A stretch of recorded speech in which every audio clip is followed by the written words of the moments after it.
Hi, my name's Joanna and I'm part of the visitor experience team here at the HMS Caroline, and these are 10 interesting facts you might not know about the ship.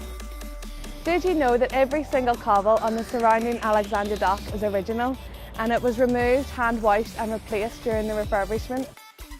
In 1917, HMS Caroline acted as an early aircraft carrier as she was given a flying-off platform for a Sopwith Camel aircraft.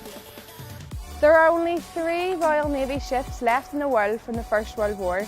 The HMS Caroline is one of them, along with the M33 in Portsmouth and the HMS President in London. During the First World War, the HMS Caroline had 4 galleys or kitchens, including this one, the Seaman's Galley. They also had a butcher, a bakery and a cold meat store. The ship's accommodation was clearly divided by rank.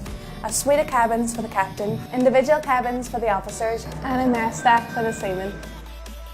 At full speed, HMS Caroline could reach up to 30 knots. That's around 35 miles per hour. One of the ship's main responsibilities was to go ahead of the fleet, locate enemy ships and then report back. In her lifetime, the HMS Caroline has travelled 80,000 nautical miles.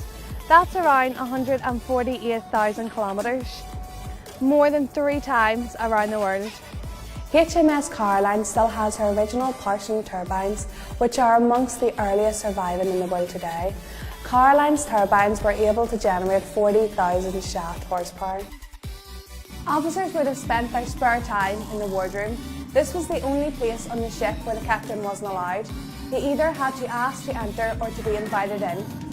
We know the exact colour the ship was painted on the day of Battle of Jutland, thanks to the discovery of the hidden part of the bridge where the paint was never scraped off.